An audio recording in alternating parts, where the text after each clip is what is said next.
Palluruthy saint Reetha സ്കൂളിലെ ഹിജാബ് വിവാദം. അത് ഒരു മുസ്ലിം സമുദായത്തിലെ കുട്ടിക്ക് ഹിജാബ് ധരിച്ചുകൊണ്ട് സ്കൂളിൽ വന്നു. സ്കൂളിൽ അത് അനുവദിക്കുന്നില്ല, സ്കൂളിന്റെ ചട്ടങ്ങൾ അത് അനുവദിക്കുന്നില്ല എന്ന് ആ കുട്ടിയോട് സ്കൂൾ അധികൃതർ നിർബന്ധം പിടിക്കുന്നു.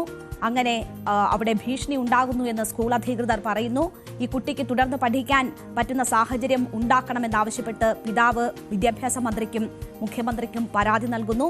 ഈ വിഷയത്തിൽ മാനേജ്മെന്റ് കോടതിയെ ബന്ധപ്പെടുന്നു. സ്കൂൾ 2 ദിവസം അടച്ചിടാനുള്ള തീരുമാനത്തിനെതിരെ കോടതി രംഗത്ത് വരുന്നു. ഇതൊക്കെയാണ് നമ്മൾ കണ്ടത്.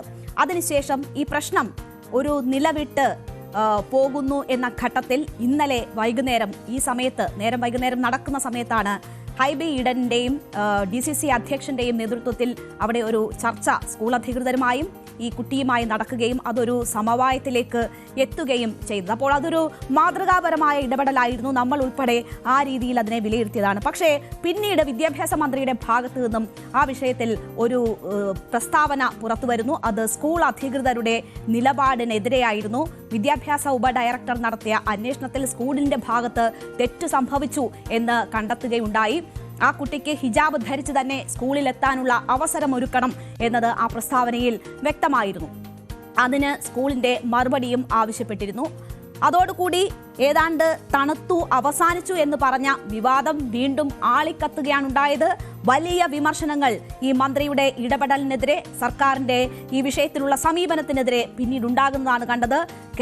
ഇത് ലത്തീൻ സഭയുടെ കീഴിലുള്ള ഒരു സ്ഥാപനമാണ്, വിദ്യാഭ്യാസ സ്ഥാപനമാണ്. സ്കൂൾ അധികൃതർ അതിശക്തമായ ഭാഷയിൽ തന്നെ ഇന്ന് മന്ത്രിയുടെ നിലപാടിനെതിരെ രംഗത്ത് വന്നു. അതിൽ നിയമ നടപടികൾ ഉൾപ്പെടെയുള്ള കാര്യങ്ങൾക്ക് തയ്യാറാണ് എന്ന തരത്തിൽ അവർ നിലപാട് സ്വീകരിച്ചു. വലിയ വ്യാപകമായ വിമർശനം ഇതുമായി ബന്ധപ്പെട്ട് ഉയരുന്നു.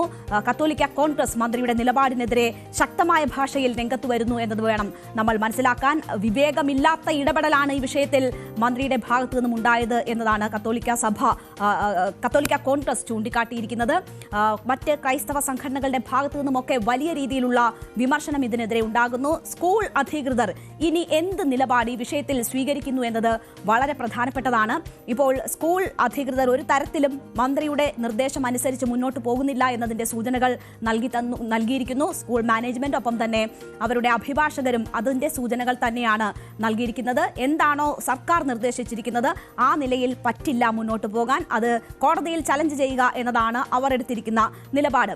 ഇനി ഇന്നലെ ഈ കുട്ടിയുടെ അച്ഛൻ അനസ് മാധ്യമങ്ങളോട് പറഞ്ഞത്, ഈ കുട്ടി സ്കൂളിന്റെ തീരുമാനം എന്താണോ, അവിടുത്തെ നിയമാവലി എന്താണോ അതനുസരിച്ച് സ്കൂളിൽ എത്തും എന്ന കാര്യമായിരുന്നു സൂചിപ്പിച്ചിരുന്നത്. അതായിരുന്നു ഇന്നലെ ഉണ്ടായിരുന്ന പ്രശ്നപരിഹാരം. എന്നാൽ സർക്കാർ അനുകൂല നിലപാട് സ്വീകരിച്ചതോടുകൂടി ഈ കുടുംബം മറ്റൊരു നിലപാടിലേക്ക് പോകുന്നത് നമ്മൾ കണ്ടു. അപ്പോൾ ഇനി അറിയേണ്ടത് എന്താണ് സർക്കാർ നൽകിയ നിർദ്ദേശവുമായി ബന്ധപ്പെട്ട് സ്കൂളിന്റെ അടുത്ത നിലപാട് എന്നതാണ്. മാത്രവുമല്ല, ഈ വിഷയത്തിൽ ഈ കുടുംബം എടുക്കുന്ന നിലപാട് എന്താണ്? ഈ കുട്ടി ഇനി തുടർന്ന് ആ സ്കൂളിൽ പഠിക്കുന്നുണ്ടോ? സ്കൂളിൽ കുട്ടി പഠിക്കാൻ തീരുമാനിച്ചാൽ ഹിജാബ് ധരിച്ചാണോ കുട്ടി എത്തുക, അല്ലാതെ എത്താനാണോ? എന്താണ് ഈ കുടുംബം എടുത്തിരിക്കുന്ന തീരുമാനം? ഇതാണ് വളരെ പ്രധാനപ്പെട്ടത്. ഏതായാലും വലിയ വിവാദമായതിനു ശേഷം മന്ത്രി ഇന്ന് അല്പം മയപ്പെട്ടാണ് പിന്നീട് മാധ്യമങ്ങളോട് സംസാരിച്ചത്. മന്ത്രിയുടെ ഇടപെടലിനെതിരെ അതിരൂക്ഷ വിമർശനം ക്രൈസ്തവ സഭ നേതൃത്വങ്ങളുടെ ഭാഗത്തു നിന്നും ഉണ്ടാകുമ്പോഴാണ് മന്ത്രി അല്പം പിൻവലിയുന്നത്. എന്തായാലും ഒരു സമവായമായില്ലേ, എന്നാൽ ഇനിയിപ്പോൾ അങ്ങനെയാവട്ടെ കാര്യങ്ങൾ എന്ന് പറഞ്ഞാണ് വിദ്യാഭ്യാസ മന്ത്രി ഇന്ന് ഈ വിഷയത്തിൽ പറഞ്ഞ് അവസാനിപ്പിച്ചത്. അപ്പോൾ വിദ്യാഭ്യാസ മന്ത്രി ഇന്നലെ കടുത്ത നിലപാടെടുക്കുന്നു, ഇന്ന് അല്പം മയപ്പെടുന്നു. അദ്ദേഹത്തിന്റെ വാക്കുകൾ കേൾക്കാം. ഗവൺമെന്റിന് വ്യക്തമാക്കാനുള്ളത് ഈ പ്രശ്നം അവിടെ വെച്ച് തീർക്കട്ടെ. അവിടെ ഇതിനിടയിൽ ഒരു ഒത്തുതീർപ്പ് പുറത്തുള്ള ജനപ്രതിനിധികളും പൊതുപ്രവർത്തകരെല്ലാം ചേർന്നുകൊണ്ട് ഒരു ഒത്തുതീർപ്പ് നടന്നതായി കേൾക്കുന്നു, പത്രങ്ങളിലൂടെ കേൾക്കുന്നു. ആ പ്രശ്നത്തിൽ വിഷയം തീർന്നെങ്കിൽ തീർന്നോട്ടെ. ഇപ്പോൾ ഞാൻ മനസ്സിലാക്കിയെടുത്തോളം കുട്ടിയുടെ രക്ഷകർത്താവ് പഴയ സ്റ്റാൻഡിൽ നിന്ന് മാറി ശിരോവസ്ത്രമില്ലാതെ തന്നെ കുട്ടിയെ സ്കൂളിൽ അയക്കാം എന്ന് സമ്മതിച്ചു എന്നാണ് പറയുന്നത്. അതോടുകൂടി പിന്നെ പ്രശ്നം തീർന്നല്ലോ, പ്രശ്നം തീർന്നു. പക്ഷെ ഒരു കാര്യം, ഈ ഗവൺമെന്റ് ഇക്കാര്യത്തിൽ ഇടപെട്ടത്, മുഖ്യമന്ത്രിയുടെ ഓഫീസ് ഇക്കാര്യത്തിൽ ഇടപെട്ടത്, ഒരു കുട്ടിയുടെ അവകാശം, അവനെ ക്ലാസ്സിലിരുന്ന് പഠിക്കുന്നതിന് വേണ്ടിയുള്ള അവകാശം നിഷേധിക്കുവാൻ ആർക്കും അവകാശമില്ല. എന്തിന്റെ പേരിലായിരുന്നാലും ആർക്കും അവകാശമില്ല. ആ അവകാശമില്ലാത്ത സാഹചര്യത്തിൽ നമുക്ക് ചെയ്യാൻ കഴിയുന്നത് എന്താ? കിട്ടിയ പരാതിയെ സംബന്ധിച്ച് അന്വേഷണം നടത്തുക. ആ അന്വേഷണത്തിന് റിപ്പോർട്ട് കിട്ടിയിട്ടുണ്ട്. ആ റിപ്പോർട്ട് നിയമാനുസരണം പിന്നെ റിപ്പോർട്ടിനുള്ളൊരു മറുപടി അവർ തരേണ്ടതായിട്ടുണ്ട്. ആ റിപ്പോർട്ട് അവർക്ക് കൊടുക്കും, അതിന് മറുപടി വാങ്ങുന്നതാണ്.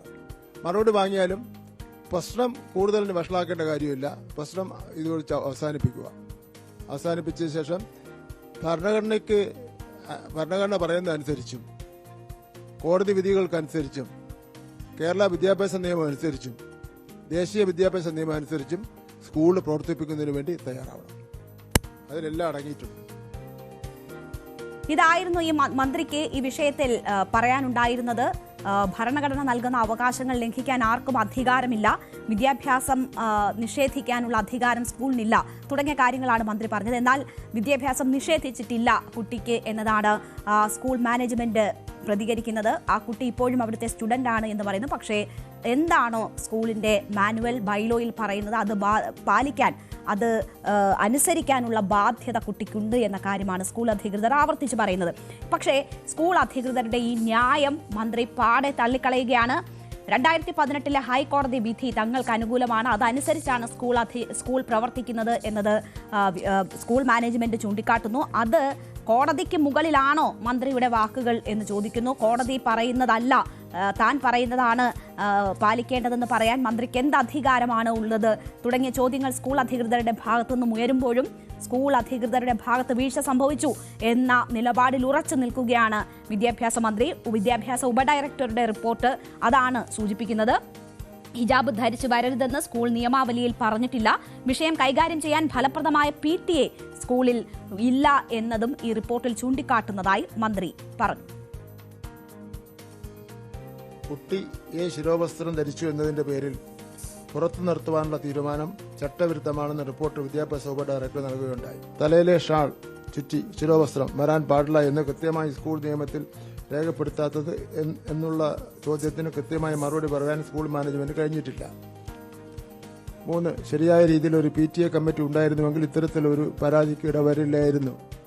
ബഹുമാനപ്പെട്ട കേരള WPC 1744/2016 വിധിയുടെ ഹൈക്കോടതിയുടെ അടിസ്ഥാനത്തിൽ കേരള സർക്കാർ 8/5/2024 2991/2024 പൊതുവിദ്യാഭ്യാസ വകുപ്പ് ഉത്തരവ് പ്രകാരം എല്ലാ സ്കൂളുകളിലും ഒരു ഫീ റെഗുലേറ്റിംഗ് കമ്മിറ്റി ഉണ്ടായിരിക്കേണ്ടതും ഇതിന്റെ മുന്നോടിയായി PTA ജനറൽ ബോർഡ് ചേർന്ന ഒരു PTA കമ്മിറ്റി രൂപീകരിക്കേണ്ടതും ആണെന്ന് അറിഞ്ഞിട്ടുണ്ടെങ്കിലും സ്കൂൾ മാനേജ്മെന്റിന്റെ താൽപര്യപ്രകാരം ക്ലാസ് വൈസ് PTA അംഗങ്ങളെ നോമിനേറ്റ് ചെയ്ത് അവരിൽ നിന്നും PTA എക്സിക്യൂട്ടീവ് അംഗങ്ങളെ തിരഞ്ഞെടുക്കുന്ന അശാസ്ത്രീയമായ രീതിയാണ് സ്കൂൾ പിന്തുടരുന്നത്. അതുമൂലം മാനേജ്മെന്റിന്റെ താൽപര്യം സംരക്ഷിക്കുന്ന PTA കമ്മിറ്റിയാണ് നാളിതുവരെ ചേർന്നിട്ടുള്ളത് എന്ന് മനസ്സിലാക്കാൻ കഴിയുന്നു. ഈ രീതി അടിയന്തരമായി തിരുത്തേണ്ടതാണ്. അപ്പോ ഇത് മന്ത്രി പറയുമ്പോൾ സ്കൂൾ അധികൃതർക്ക് വീഴ്ച സംഭവിച്ചു എന്ന കാര്യമാണ് മന്ത്രി സൂചിപ്പിക്കുന്നത്. എന്നാൽ മന്ത്രിയുടെ ഈ വാദങ്ങൾ പാടെ തള്ളുകയാണ് സ്കൂൾ മാനേജ്മെന്റ്. വിഷയം പഠിക്കാതെയാണ് മന്ത്രി ഇക്കാര്യത്തിൽ അഭിപ്രായം പറയുന്നത് എന്നതാണ് മാനേജ്മെന്റ് ചൂണ്ടിക്കാട്ടുന്നത്. മാത്രവുമല്ല, വിദ്യാഭ്യാസ ഉപഡയറക്ടറുടെ റിപ്പോർട്ടിൽ പറയുന്ന കാര്യങ്ങൾ കളവാണ് എന്ന് സൂചിപ്പിക്കുന്നു. ഈ കാര്യങ്ങളിൽ പറഞ്ഞ ഈ റിപ്പോർട്ട് പ്രകാരം പുറത്തിറങ്ങിയ സർക്കുലർ അത് അനുസരിക്കില്ല എന്നതാണ് സ്കൂൾ മാനേജ്മെന്റിന്റെ നിലപാട്. അതിനെതിരെ നിയമ പോരാട്ടത്തിനാണ് സ്കൂൾ മാനേജ്മെന്റ് തീരുമാനം എടുത്തിട്ടുള്ളത്. 2018 കേരള ഹൈക്കോർട്ട്, ബഹുമാനപ്പെട്ട കേരള ഹൈക്കോർട്ട് വിധി പ്രകാരം ഉള്ള നിലവിൽ അതങ്ങനെ തന്നെയാണ്. എന്ത് യൂണിഫോമിറ്റി കീപ്പ് ചെയ്യണമെന്നുള്ളത് അത് അഡ്മിനിസ്ട്രേറ്റർ ലെവൽ, മാനേജ്മെന്റ് ലെവൽ തന്നെയാണ് സ്വീകരിക്കണം. അത് നിലനിൽക്കുന്നുണ്ട്. Anyway we will follow management respective rules and regulation, the same institution, St. Rita's Public School. Surely we will follow that. ഇതിനപ്പുറം മന്ത്രി വാർത്താ സമ്മേളനത്തിൽ മറ്റൊരു കാര്യം കൂടി സൂചിപ്പിക്കുകയുണ്ടായി. ഇത് അൺഎയ്ഡഡ് സ്കൂൾ ആണ് എങ്കിൽ പോലും NOC നൽകുന്നത് സംസ്ഥാന സർക്കാരാണ് എന്ന കാര്യം ഓർമ്മ വേണം എന്നതാണ് മന്ത്രി ഈ വിഷയവുമായി ബന്ധപ്പെട്ട് ഇന്ന് വാർത്താ സമ്മേളനത്തിൽ പറഞ്ഞത്. അതൊരു ഭീഷണിയായാണ് സ്കൂൾ മാനേജ്മെന്റ് കാണുന്നത്. മന്ത്രിയുടെ ഭീഷണി വിലപ്പോവില്ല എന്ന ഒരു നിലപാട് കൂടി സ്കൂൾ അധികൃതർ സ്വീകരിക്കുന്നു. അപ്പോൾ ന്യൂനപക്ഷ വിഭാഗങ്ങളുടെ സ്കൂളുകൾ പ്രവർത്തിപ്പിക്കേണ്ടത് എങ്ങനെ എന്നത് സംബന്ധിച്ചുള്ള കൃത്യമായ നിർദ്ദേശങ്ങൾ ഉള്ളപ്പോൾ മന്ത്രി അതിനു മുകളിൽ ഭീഷണിയുടെ സ്വരം ഉയർത്തുന്നു എന്നതാണ് ഈ ക്രൈസ്തവ സമൂഹത്തെ ചൊടിപ്പിച്ചിട്ടുള്ള കാര്യം. സ്കൂൾ മാനേജ്മെന്റ് അതിന് കൃത്യമായി തന്നെ നിലപാടെടുത്ത് രംഗത്ത് വരുന്നതാണ് കണ്ടത്. മന്ത്രിയുടേത് ഭീഷണിയാണ് എന്നതാണ് അവർ സൂചിപ്പിക്കുന്നത്. ഇപ്പോൾ ഗവൺമെന്റ് കേന്ദ്രീയ സെൻട്രൽ സിലബസ് ഉള്ള അൺഎയ്ഡഡ് സ്കൂളാണ്. എങ്കിലും ഇന്നിപ്പോൾ പുതുക്കേണ്ട സമയമാണ്. NOC പുതുക്കുന്നത് നമ്മളാണല്ലോ, വിദ്യാഭ്യാസ വകുപ്പാണല്ലോ പുതുക്കേണ്ടത്. അപ്പോൾ അതെല്ലാം കൂടെ കണക്കിലെടുത്തുകൊണ്ട് സഹകരിച്ച് മുന്നോട്ട് പോകുക. CBSE അഫിലിയേഷൻ സംബന്ധിച്ച് വിദ്യാഭ്യാസ മന്ത്രിയുടെ ശ്രദ്ധയിലേക്ക് ഒരു കാര്യം പോയിന്റ് ഔട്ട് ചെയ്യുന്നു. 2026-27 അക്കാദമിക് ഇയറിലേക്ക് CBSE അഫിലിയേഷനുള്ള NOC സ്റ്റേറ്റ് ഗവൺമെന്റിൽ നിന്നും വേണ്ട. ഇപ്പോൾ പുതിയ CBSE അഫിലിയേഷൻ പോളിസി പ്രകാരം NOCയുടെ ആവശ്യമില്ല, സ്റ്റേറ്റ് ഗവൺമെന്റിന്റെ NOCയുടെ ആവശ്യമില്ല CBSE അഫിലിയേഷന്. ഓക്കെ, അപ്പോൾ ഈ വിഷയത്തിൽ കൂടുതൽ നിയമ നടപടികൾ ഉണ്ടാകും എന്ന സൂചനകളാണ് സ്കൂൾ അധികൃതർ നൽകുന്നത്. മന്ത്രിയുടെ ഭീഷണി വിലപ്പോവില്ല എന്ന കാര്യം അവർ പറയുകയാണ്. ഈ സാഹചര്യത്തെ ഉപയോഗപ്പെടുത്താനുള്ള ശ്രമങ്ങൾ മറ്റു രാഷ്ട്രീയ പാർട്ടികളുടെ ഭാഗത്തു നിന്നുമുണ്ട്. അത് BJP പറയുന്നത് ഇപ്പോൾ മന്ത്രി അല്പം മയപ്പെട്ടത് അത് സർക്കാർ വർഗീയ ശക്തികൾക്ക് വഴങ്ങുന്നത് കൊണ്ടാണ് എന്നതാണ് BJP ഇതുമായി ബന്ധപ്പെട്ട് ചൂണ്ടിക്കാട്ടുന്ന വലിയ ആരോപണം. സർക്കാരിനെതിരെയാണ്. കാരണം ശക്തമായ നിലപാടിൽ നിന്ന് സർക്കാർ പിന്നോട്ട് പോയി എന്നുള്ളത് ചൂണ്ടിക്കാട്ടിക്കൊണ്ടാണ് ഈ വിമർശനം ഉയർത്തുന്നത്. മാത്രവുമല്ല, SDPI ഈ സർക്കുലർ പുറത്തു വന്നപ്പോൾ അത് ഭരണഘടനാ അവകാശമാണ് ഹിജാബ് ധരിക്കുന്നത് എന്ന പരാമർശങ്ങൾ അതിൽ വന്നതുകൊണ്ട് തന്നെ ഇത് എല്ലാ സ്കൂളുകൾക്കും ബാധകമാക്കണം എന്ന ആവശ്യമാണ് SDPI ഈ വിഷയവുമായി ബന്ധപ്പെട്ട് ഉയർത്തുന്നത്. ഈ സാഹചര്യങ്ങളൊക്കെയാണ് രാഷ്ട്രീയമായി നിലനിൽക്കുന്നത്. ഇപ്പോൾ നമുക്കൊപ്പം ടോം കുര്യാക്കോസ് ഈ വാർത്തയുടെ വിശദാംശങ്ങളുമായി ചേരുകയാണ്. വളരെ സങ്കീർണമായി മാറിയിരിക്കുകയാണ് ഹിജാബ് വിവാദം. അത് രാഷ്ട്രീയമായും സാമൂഹികമായും ഒക്കെ വലിയ പ്രത്യാഘാതങ്ങൾ ഉണ്ടാക്കുന്ന ഒരു വിഷയമാണ്. ടോം, ഇക്കാര്യത്തിൽ സ്കൂൾ അധികൃതർ നിയമ പോരാട്ടം എന്നത് ഉറപ്പിച്ചിരിക്കുകയാണോ? ഇന്നലെ ഒരു സമവായത്തിലേക്ക് എത്തിയ വിഷയമാണ്. മന്ത്രിയുടെ ഇടപെടലിലൂടെ ഈ നിലയിൽ വളരെ മോശമായിട്ടുള്ള ഒരു സാഹചര്യത്തിലേക്ക് എത്തപ്പെട്ടിരിക്കുന്നത്. വളരെ സെൻസിറ്റീവായിട്ടുള്ള ഈ ഒരു വിഷയത്തിൽ മന്ത്രിയുടെ ഇടപെടൽ വിവേകത്തോടെ അല്ല ഉണ്ടായത് എന്നതാണ് ക്രൈസ്തവ സഭാ നേതൃത്വങ്ങളൊക്കെ ചൂണ്ടിക്കാട്ടുന്നത്. വലിയ ഭീഷണിയുടെ സ്വരം മന്ത്രിയുടെ ഭാഗത്തു നിന്നും ഉണ്ടായതിൽ അവർക്ക് വലിയ വിയോജിപ്പും രോഷവും ഉണ്ട്. അത് ഓരോ പ്രസ്താവനയിലും പ്രകടവുമാണ്. എന്താണ് സ്കൂൾ മാനേജ്മെന്റിന്റെ ഇനിയുള്ള നീക്കം? ഇപ്പോൾ മന്ത്രി പറഞ്ഞു നിർത്തിയത് ഒരു സമവായമായില്ലേ, അവിടെ നിൽക്കട്ടെ എന്ന് പറഞ്ഞു നിർത്തിയതിൽ തീരുമോ കാര്യങ്ങൾ?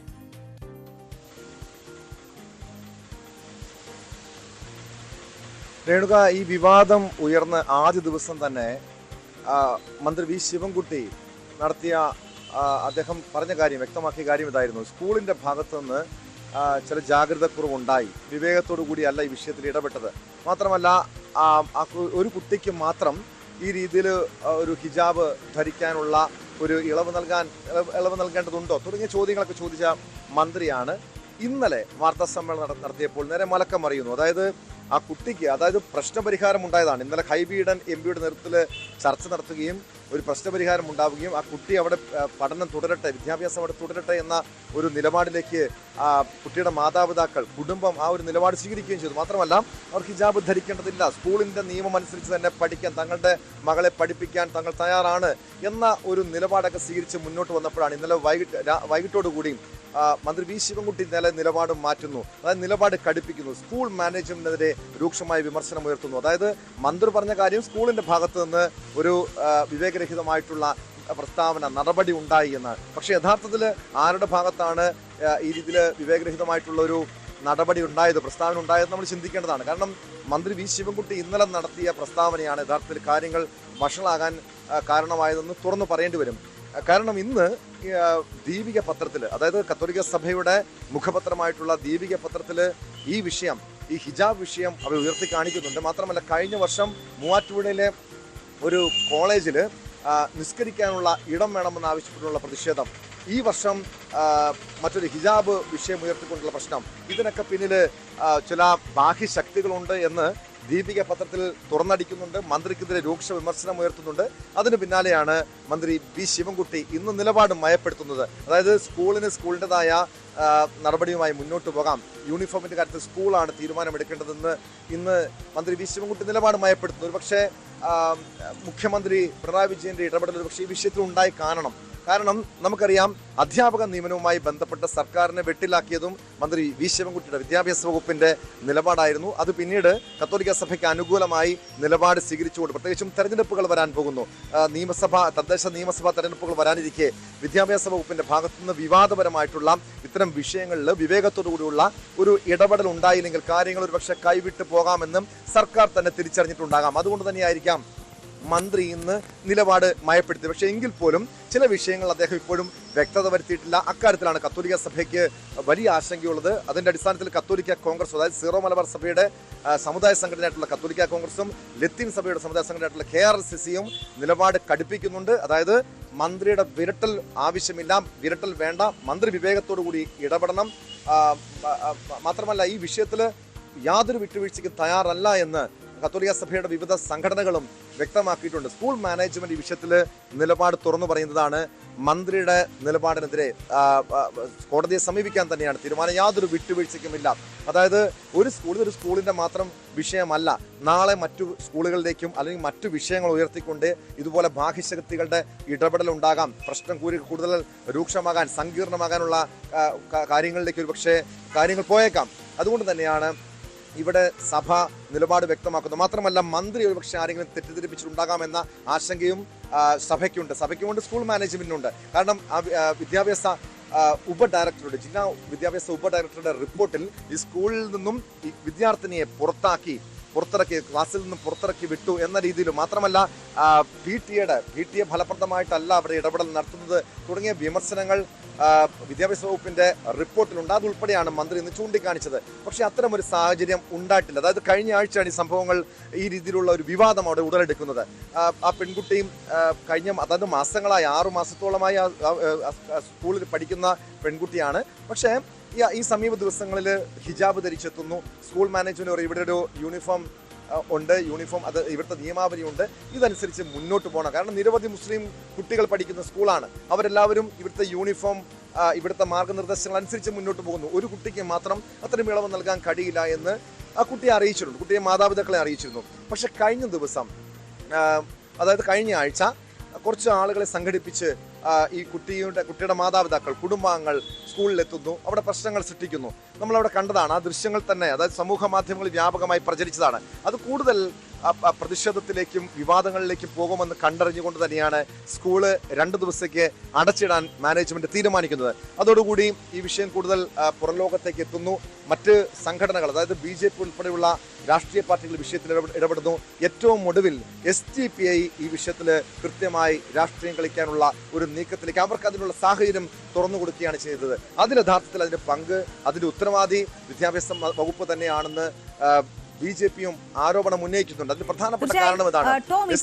ഈ വിഷയം ഉണ്ടായി, അത് പരിഹരിക്കാനുള്ള നീക്കങ്ങൾ ഒരു ഭാഗത്ത് നടന്നു. ഒരു സ്കൂളും അതിന് മുൻകൈ എടുത്തു എന്ന് വേണം കരുതാൻ. അത് ചർച്ചകളിലൂടെ പ്രശ്ന പരിഹാരമായി. സ്കൂളിന് അവരുടെ എന്താണോ മാനദണ്ഡങ്ങൾ അതനുസരിച്ച് മുന്നോട്ട് പോകാം, കുട്ടി അവിടെ അതനുസരിച്ച് കൊണ്ട് എത്താം എന്ന ഒരു തീരുമാനത്തിൽ നിന്ന് ഈ നിലയിൽ ഈ പ്രശ്നം വഷളാക്കിയ മന്ത്രിയുടെ നിലപാടിനെതിരെ മാത്രമാണോ ഇപ്പോൾ ഈ ക്രൈസ്തവ സഭകളുടെ വിമർശനം ഉയരുന്നത്? ഇന്ന് ദീപിക വലിയ ശക്തമായ ഭാഷയിൽ ഇതിനെ അപലപിച്ചുകൊണ്ടാണ് മുഖപ്രസംഗം എഴുതിയത്. അത് ഒരു ജനാധിപത്യ മതേതര സമൂഹത്തെ ഈ രീതിയിൽ മതശാഠ്യങ്ങൾ കൊണ്ട് പൊറുതിമുട്ടിക്കുന്നവരെ നിലയ്ക്ക് നിർത്തണ്ടേ എന്ന ഒരു ചോദ്യം ഉന്നയിക്കുന്നുണ്ട്. മാത്രവുമല്ല, ഈ ന്യൂനപക്ഷങ്ങളുടെ സ്ഥാപനങ്ങളിലേക്ക് നുഴഞ്ഞു കയറിക്കൊണ്ട് ഇത്തരം പ്രവർത്തനങ്ങൾക്ക്, നിസ്കാരമുറിയും ഹിജാബിന്റെയും ഒക്കെ മറവിൽ നുഴഞ്ഞു കയറാൻ ശ്രമിക്കുന്ന മതമൗലികവാദത്തെയല്ലേ ചെറുക്കേണ്ടത് തുടങ്ങിയ ചോദ്യങ്ങളാണ് ദീപിക മുഖപ്രസംഗത്തിലൂടെ ഉയർത്തുന്നത്. അപ്പോൾ മന്ത്രിയുടെ ഈ നിലപാടാണോ ക്രൈസ്തവ സഭാ നേതൃത്വങ്ങളെ ചൊടിപ്പിച്ചിട്ടുള്ളത്? അതിലൊരു തിരുത്ത് വേണമെന്ന ആവശ്യമാണോ അവർ പ്രധാനമായും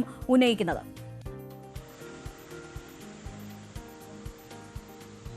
തീർച്ചയായും. കാരണം ഈ സമീപകാലത്ത് പ്രത്യേകിച്ച് ന്യൂനപക്ഷ വകുപ്പുകൾ, അല്ലെങ്കിൽ ന്യൂനപക്ഷ സമുദായങ്ങൾ നടത്തുന്ന സ്ഥാപനങ്ങൾക്ക് മേൽ വിദ്യാഭ്യാസ വകുപ്പ് ഒരു കണിഞ്ഞാലിടാൻ ശ്രമിക്കുന്നുണ്ട് എന്നൊരു പരിഭവം സഭയ്ക്കുണ്ട്. ഇക്കാര്യം വരെ മുഖ്യമന്ത്രി പിണറായി വിജയൻ ഉൾപ്പെടെ അതിന്റെ അടിസ്ഥാനത്തിലാണ്. ഞാൻ ഇപ്പോൾ തിരിച്ചെത്താൻ താങ്കളിലേക്ക്. ഇപ്പോൾ ഷോൺ ജോർജ് നമുക്കൊപ്പം ടെലിഫോൺ ലൈനിൽ ചേരുകയാണ്. ശ്രീ ഷോൺ ജോർജ്, ഒരു ഘട്ടത്തിൽ അവസാനിച്ചു എന്ന് കരുതിയ വിഷയമാണ് ഈ വിദ്യാഭ്യാസ ഉപഡയറക്ടറുടെ റിപ്പോർട്ട് വരികയും അതിൽ ഒരു സർക്കാർ സർക്കുലർ പുറത്തിറക്കുകയും ചെയ്തതാണ് വീണ്ടും ഈ വിഷയത്തെ ഇത്രയധികം ചൂടുപിടിപ്പിച്ചിരിക്കുന്നത്. ഇനി നിയമ നടപടികൾ ഉണ്ടാകും ഈ വിഷയത്തിൽ എന്താ സൂചനകൾ സ്കൂൾ മാനേജ്മെന്റ് നൽകുന്നുണ്ട്? BJP എങ്ങനെയാണ് ഈ വിഷയത്തെ നോക്കിക്കാണുന്നത്? സർക്കാർ ഈ വിഷയത്തിൽ ഇടപെട്ട രീതി അത് പ്രശ്നങ്ങൾ കൂടുതൽ വഷളാക്കി എന്നതാണോ നിങ്ങൾ മനസ്സിലാക്കുന്നത്?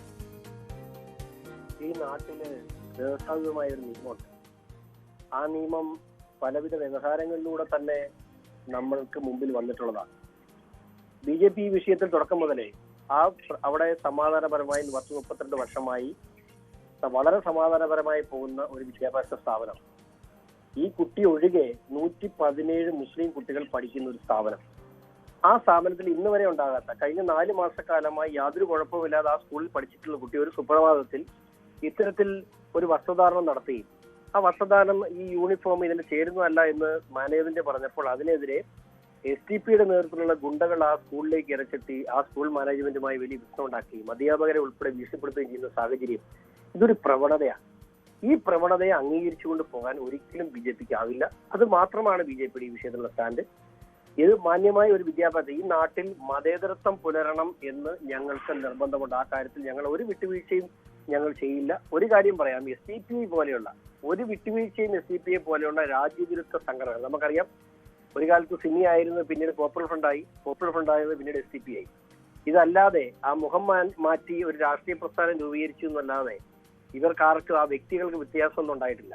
നമുക്കറിയാം തങ്ങൾ കോളനി എന്ന് പറയുന്ന ഒരു കോളനിയുടെ ഏതാനും മീറ്ററുകൾക്ക് അപ്പുറത്താണ് ഈ സ്കൂൾ സ്ഥിതി ചെയ്യുന്നത്. നമുക്കറിയാം അരിയും മലരും കുതിരിക്കവും കരുതി വെച്ചോളാൻ പറഞ്ഞ് മുദ്രാവാക്യം കൊച്ചുകുട്ടിയെ കൊണ്ട് മുദ്രാവാക്യം വിളിപ്പിച്ച ആ വ്യക്തികളുടെ ആ കുട്ടി ഉൾപ്പെടെയുള്ള ആളുകൾ അധിവസിക്കുന്ന ഒരു പ്രദേശത്ത് ആ കുട്ടി എന്തുകൊണ്ട് അത് വിളിച്ചു, അതിന്റെ പ്രേരണയാൽ വിളിച്ചതാണ്. അപ്പൊ ആ ആളുകൾ അന്ന് കേസെടുത്ത വ്യക്തികൾ ഉൾപ്പെടെയുള്ള ആളുകൾ ജീവിക്കുന്നത് ഈ സ്കൂളിന് ഏതാനും പരിസരത്താണ്.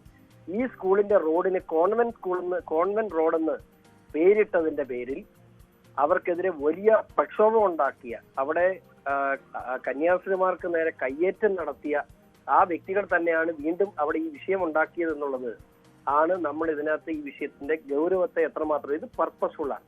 ഇന്നലെ വരെ മിണ്ടാതിരുന്ന SDPI ഇവിടെ വിദ്യാഭ്യാസ മന്ത്രിയുടെ ഉത്തരവ് വന്ന് തൊട്ട് പുറകെ അത് സർക്കുലർ ആക്കണമെന്ന് ആവശ്യപ്പെട്ട് രംഗത്ത് വന്നപ്പോഴാണ് അതുവരെ SDPയുടെ പേര് പറയാൻ പോലും തയ്യാറല്ലാതെ ഇരുന്ന എറണാകുളത്ത് ഇന്നലെ അവിടെ എത്തി എറണാകുളത്തിന്റെ MP ഇന്നലെ പറഞ്ഞു RSS ആണ് അവിടെ പ്രശ്നം ഉണ്ടാക്കുന്നത്. RSS അവിടെ ഒരു പ്രശ്നവും ഈ നിമിഷം വരെ ഉണ്ടാക്കി എന്ന് പറയാൻ കഴിഞ്ഞാൽ ആ MP പറയുന്ന കാര്യങ്ങൾ ഞങ്ങൾ ചെയ്യാം. പക്ഷേ അവിടെ SDPI ഉണ്ടാക്കിയ ഒരു വിഷയത്തെ RSS ആണെന്ന് ചിത്രീകരിച്ച് SDPI ന്യായീകരിക്കാൻ ശ്രമിച്ച MP-യുടെ പോലെ ഇത്തരത്തിലുള്ള ആളുകൾ ജനപ്രതിനിധികളാണ് യഥാർത്ഥത്തിൽ ഈ സമൂഹത്തിന് ഇത്തരം ആളുകളെ പാലൂട്ടി വളർത്തുന്നത്. അവരുടെ നിലപാട് തിരുത്തിയില്ലെങ്കിൽ നാളെ അവർക്കും തിരുത്താൻ മേലാത്ത രീതിയിലേക്ക് ഈ രാജ്യം പോകും. പക്ഷേ ശ്രീ ഷോൺ ജോർജ് നോക്കൂ, ഇപ്പോൾ 2018 ഒരു ഹൈക്കോടതി വിധിയുടെ പിൻബലത്തിലാണ് സ്കൂൾ മാനേജ്മെന്റ് ഉൾപ്പെടെ ഈ ഒരു നിലപാട് വിഷയത്തിൽ സ്വീകരിക്കുന്നത്. അതിനപ്പുറം നമുക്കറിയാമല്ലോ ഭരണഘടന നൽകുന്ന വ്യക്തിപരമായ അവകാശങ്ങൾ സംബന്ധിച്ചുള്ള ബോധ്യം നമുക്ക് എല്ലാവർക്കും ഉണ്ട്. അപ്പോൾ മതപരമായിട്ടുള്ള ഈ ഏത് വസ്ത്രം ധരിക്കുന്നതിനും ഒക്കെയുള്ള അവകാശങ്ങൾ ഭരണഘടന നൽകുന്നതാണ്. ഈ വിഷയത്തിൽ സുപ്രീം കോടതി ഒരു തീരുമാനം എടുക്കാനിരിക്കുന്നതേ ഉള്ളൂ. ഇതുവരെ ഉണ്ടായിട്ടുള്ളത് ഒരു ഭിന്നവിധിയാണ്. അത് 3-അംഗ ബെഞ്ച് ഇനി പരിഗണിച്ച് അതിലൊരു തീർപ്പ് കൽപ്പിക്കാനിരിക്കുന്ന സാഹചര്യമുള്ള അപ്പോൾ നമ്മുടെ പരമോന്നത കോടതിയിൽ ഇത് ഒരു തീർപ്പായ വിഷയമല്ല. നിയമപരമായി ഇതിനകത്തുള്ള പ്രശ്നങ്ങൾ നിലനിൽക്കുകയും ചെയ്യുന്നുണ്ട്. ഓരോ കോടതികൾ അവരുടെ ഇപ്പോൾ പല നിലപാടുകൾ ഈ വിഷയത്തിൽ സ്വീകരിച്ചിരിക്കുന്നു എന്നത് നമുക്ക് അറിയാവുന്നതുമാണ്. അപ്പോൾ ആ സാഹചര്യത്തിൽ നമുക്ക് ഇതാണ് ഈ വിഷയത്തിലെ തീർപ്പ് എന്നൊരു നിലയിലേക്ക് ഒരു നിലപാട് സ്വീകരിക്കുക സാധ്യമാണോ? താങ്കളൊരു അഭിഭാഷകൻ കൂടിയാണല്ലോ. ബഹുമാനപ്പെട്ട ഹൈക്കോടതി വിധിയിൽ അത് വളരെ കൃത്യമായിട്ട് ആ വിധിയിൽ പരാമർശിച്ചിട്ടുള്ള ഒരു കാര്യം, ഭരണഘടനാപരമായ ഒരു വ്യക്തിയുടെ വസ്ത്രധാരണ സ്വാതന്ത്ര്യം തീർച്ചയായിട്ടും അയാൾക്ക് വലുതാണ്. അത് ഭരണഘടന അയാൾക്ക് വാഗ്ദാനം ചെയ്യുന്നതാണ്. എന്നാൽ ഒരു ന്യൂനപക്ഷ സ്ഥാപനത്തിന് അവരുടെ ആ സ്ഥാപനത്തിന്മേലുള്ള കാര്യങ്ങൾ തീരുമാനിക്കാനുള്ള അവകാശങ്ങൾ അതും ഭരണഘടന വാഗ്ദാനം ചെയ്യുന്നതാണ്. എന്നാൽ ഇതിനകത്ത് വലിയ ഗ്രേറ്റർ ജസ്റ്റിസ്, അതിന്റെ വാക്ക് അങ്ങനെയാണ് ഉപയോഗിച്ചിരിക്കുന്നത് എനിക്ക് തോന്നുന്നു. ഗ്രേറ്റർ ജസ്റ്റിസ്, ഒരു സ്ഥാപനമാണോ വ്യക്തിയാണോ വലുത് എന്ന ചോദ്യത്തിൽ ആ സ്ഥാപനത്തോട് ഇത് പരിഗണിച്ചൂടെ എന്ന് പറയാൻ പോലും കോടതിക്ക് കഴിയില്ല. കാരണം ആ സ്ഥാപനത്തിനാണ് അവകാശം എന്ന് വളരെ കൃത്യമായി കോടതിയുടെ വിധിയിൽ പറഞ്ഞിട്ടുണ്ട്. അപ്പൊ നിങ്ങൾ പറഞ്ഞ പോലെ അപ്പീൽ അതിന്റെ ബാക്കി കാര്യങ്ങളൊക്കെ പിന്നീട് കിടക്കുന്നു. പക്ഷെ ഇപ്പോൾ നിലനിൽക്കുന്ന വിധി അനുസരിച്ച് 100% ഈ മാനേജ്മെന്റ് എടുത്ത നിലപാട് ശരിയാണ്. പക്ഷെ ഞാനൊരു കാര്യം ചോദിക്കട്ടെ, ആ കുട്ടി ഹിജാബ് ധരിക്കുന്നത്. എത്രയോ സ്കൂളുകളിൽ ഹിജാബ് ധരിച്ച് കുട്ടികൾ എത്തുന്നു. അതൊന്നും അല്ല ഇവിടുത്തെ വിഷയം. അവിടെ മനഃപൂർവ്വമായി ഒരു വർഗീയ ചേരിതിരിവ് ഉണ്ടാക്കാൻ SDPI ഉണ്ടാക്കിയ ഒരു വിഷയത്തിന് ഇവിടുത്തെ കോൺഗ്രസും CPM-ഉം അവർക്ക് കൂട്ടുനിൽക്കുന്നു എന്നുള്ളതാണ് ഇവിടുത്തെ അടിസ്ഥാനപരമായി ഈ നാടിനെ ബാധിക്കുന്ന വിഷയം. അതാണ് അതിനെ ആണ് BJP എതിർക്കുന്നത്. ശരി, ഷോൺ ജോർജ് ആണ് ഇപ്പോൾ നമ്മളോട് സംസാരിച്ചത്. എന്തായാലും BJP ഈ വിഷയത്തിൽ അതിശക്തമായ നിലപാട് തന്നെ സ്വീകരിക്കുകയാണ്. സർക്കാർ ഇപ്പോൾ ഈ വിഷയത്തിൽ സ്വീകരിച്ചിട്ടുള്ള സമീപനത്തെ അതിരൂക്ഷമായി വിമർശിക്കുകയാണ് ചെയ്തിരിക്കുന്നത്. ഇപ്പോൾ DCC president, Ernakulam DCC president Muhammad Shiyas വാർത്താ സമ്മേളനം നടത്തുകയായിരുന്നു. നമുക്കറിയാം, ഇന്നലെ ഷിയാസ് കൂടി ആ ഒരു മധ്യസ്ഥ ചർച്ചകളിൽ ഇടപെട്ടിരുന്നതാണ്. അതിനെ തുടർന്നാണ് കുട്ടി സ്കൂൾ അധികൃതർ നിർദ്ദേശിക്കുന്ന യൂണിഫോം ധരിച്ചുകൊണ്ട് സ്കൂളിലെത്തും എന്ന് കുട്ടിയുടെ പിതാവ് അനസ് ഉൾപ്പെടെ പറഞ്ഞിരുന്നത്. പക്ഷേ ഇപ്പോൾ അദ്ദേഹം വാർത്താ സമ്മേളനം നടത്തുമ്പോൾ അദ്ദേഹത്തോട് പ്രതികരണം തേടുമ്പോൾ ഈ വിഷയം കോൺഗ്രസ് ഓൾറെഡി പരിഹരിച്ചതാണെന്നും ആ വിഷയത്തിൽ ഇപ്പോൾ സംസാരിക്കുന്നില്ല എന്നുമാണ് മുഹമ്മദ് ഷിയാസ് പറയുന്നത്. കോൺഗ്രസ് ഈ വിഷയം പരിഹരിച്ചതാണ്, എന്തെങ്കിലും ഉണ്ടെങ്കിൽ പിന്നീട് ഈ വിഷയത്തിൽ അഭിപ്രായം പറയാം എന്നതാണ് ഈ വിഷയത്തിൽ മുഹമ്മദ് ഷിയാസ് സ്വീകരിക്കുന്ന ഒരു നിലപാട്. കോൺഗ്രസിന്റെ ഒരു സമീപനം അതാണ് എന്ന് നമുക്ക് കരുതാം. എന്തായാലും കോൺഗ്രസ് ഈ വിഷയത്തിൽ ഒരു ഇടപെടൽ നടത്തുകയും ഇരു സ്കൂൾ അധികൃതരുമായും ഒപ്പം തന്നെ ഈ കുട്ടിയുടെ മാതാപിതാക്കളുമായും സംസാരിക്കുകയും പ്രശ്നം പരിഹരിക്കുകയും ചെയ്തതാണ് എന്ന നിലപാട് അവർ ഉറച്ചു നിൽക്കുകയാണ്. അങ്ങനെ പരിഹരിക്കപ്പെട്ട വിഷയമാണ് സർക്കാർ ഇടപെടലിലൂടെ ഈ രീതിയിൽ ചർച്ച ചെയ്യപ്പെടുന്നത് എന്ന ഒരു കാര്യമാണ് അവർ ചൂണ്ടിക്കാട്ടാൻ ശ്രമിക്കുന്നത്. തീർച്ചയായും സർക്കാരിനെ സംബന്ധിച്ച് വിദ്യാഭ്യാസ മന്ത്രിയുടെ ഈ വിഷയത്തിലുള്ള ഇടപെടൽ സംബന്ധിച്ച് ക്രൈസ്തവ സഭകൾ വലിയ രീതിയിലുള്ള രോഷപ്രകടനം നടത്തുകയാണ്. മന്ത്രിയുടേത് NOC ഉൾപ്പെടെയുള്ള കാര്യങ്ങൾ ചൂണ്ടിക്കാട്ടി മന്ത്രി സ്വീകരിച്ചിട്ടുള്ള നിലപാട് ഭീഷണിയാണ് എന്ന തരത്തിലാണ് അവർ നിലപാടുകൾ സ്വീകരിക്കുന്നത്. വിവേകപൂർവമായിട്ടുള്ള ഒരു ഇടപെടലല്ല മന്ത്രിയുടെ ഭാഗത്തു നിന്ന് ഈ വിഷയത്തിൽ ഉണ്ടായിട്ടുള്ളത് എന്നത് ചൂണ്ടിക്കാട്ടുന്നു. മാത്രവുമല്ല, നിലവിൽ ഹൈക്കോടതിയിൽ നിന്നുണ്ടായിട്ടുള്ള ഉത്തരവ് 2018 വന്നിട്ടുള്ള ഉത്തരവ് പ്രകാരം യൂണിഫോം ന്യൂനപക്ഷ സ്ഥാപനങ്ങൾക്ക് അവർ നിർദ്ദേശിക്കുന്ന യൂണിഫോം നിർബന്ധമാക്കിക്കൊണ്ട് സ്കൂളുകൾ പ്രവർത്തിപ്പിക്കാൻ കഴിയുന്ന സാഹചര്യമാണ് ഉള്ളത്. ആ താല്പര്യങ്ങളാണ് സംരക്ഷിക്കപ്പെടേണ്ടത് എന്ന ഒരു നിർദ്ദേശം ഹൈക്കോടതിയുടെ ഭാഗത്തു നിന്നും ഉള്ളപ്പോൾ അതിന് വിരുദ്ധമായി മന്ത്രി സ്വീകരിച്ച നിലപാടിനെതിരെയാണ് ഇപ്പോൾ ലത്തീൻ സഭയും കത്തോലിക്ക കോൺഗ്രസ് ഉൾപ്പെടെ രംഗത്ത് വരികയും അതിരൂക്ഷമായ വിമർശനങ്ങൾ ഉന്നയിക്കുകയും ചെയ്യുന്നത്.